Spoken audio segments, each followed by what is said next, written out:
Olá! Nesta aula iremos aprender sobre a célula bacteriana. As bactérias pertencem ao reino Monera. São seres unicelulares, ou seja, são constituídos apenas por uma célula. Mas, diferentemente de nós, que possuímos células eucariontes, as células das bactérias são procariontes. São formadas por um único compartimento, o citoplasma, e não apresentam organelas envoltas por membrana. Também não possuem carioteca delimitando o núcleo, ou seja, o material genético fica disperso no citoplasma.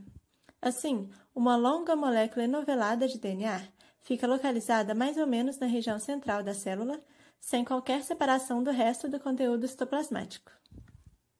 A célula bacteriana é constituída por uma cápsula, parede celular, membrana plasmática, citoplasma, material genético, ribossomos, flagelos, fímbrias, plasmídios e inclusões. Mas nem todas as bactérias possuem todas essas estruturas. Somente o citoplasma, os ribossomos, a membrana plasmática e o DNA são encontrados em todas as bactérias. Apesar da microbiologia ser extremamente importante para a vida do estudante, muitos alunos não apresentam interesse pela matéria por ela ser conduzida de forma desinteressante, pouco compreensível e abstrata, exclusivamente de modo teórico. Uma das maiores causas da dificuldade de aprendizado que os alunos apresentam em relação à microbiologia é que os conteúdos são muito abstratos. Como não é possível visualizar esses seres a olho nu, exceto quando estão em colônia, os micro-organismos, que estão presentes em todo lugar, inclusive no nosso corpo, ficam distantes da realidade dos alunos, dificultando a compreensão do conteúdo.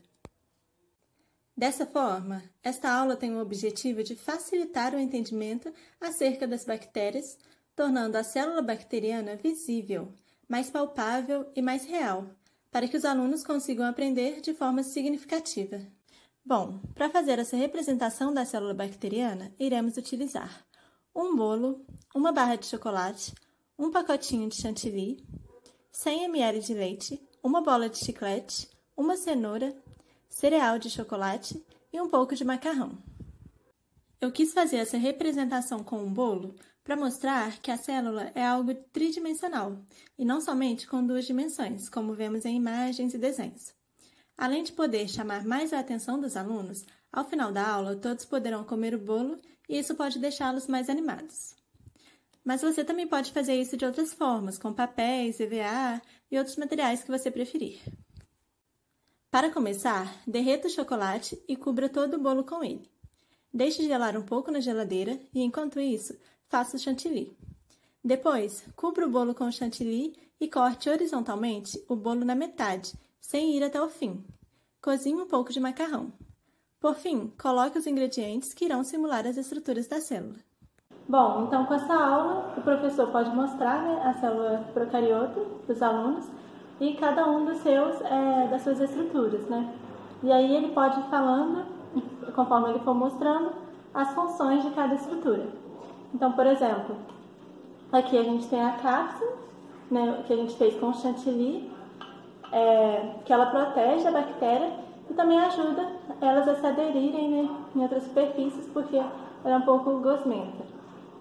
De chocolate aqui, nessa parte aqui de chocolate, a gente fez a parede celular, né, que está presente na maioria das bactérias e que confere rigidez à célula e serve também como barreira para algumas substâncias, né, protegendo também a bactéria. A própria superfície do bolo, né, aqui dentro, a casquinha do bolo, representa, né, a membrana plasmática, que é o local onde ocorre a atividade enzimática da célula e o transporte, né, de moléculas para dentro e para fora da célula, e é onde também ocorre a transpiração, por meio dos mesossomos. O citoplasma, né, aqui representado pelo bolo mesmo, é um sítio, né, de reações químicas onde vai acontecer, né, dentro da célula. Aqui também representado, né, pelo macarrão, nós temos o nucleóide, né, que é o DNA, e ele vai ficar, né, disperso aqui no citoplasma. Ele é o cromossomo bacteriano, né, o DNA circular, que vai conter as informações necessárias, né, para a sobrevivência da célula, e ele também é responsável pela replicação, né, a capacidade de replicação da bactéria. As bactérias também apresentam, né, os plasmídeos, que é esse DNA circular aqui, que a gente representou também com macarrão, que são, né, moléculas de DNA circulares, mas são menores, né, do que o cromossomo, que fica no núcleo, mas eles também podem se replicar.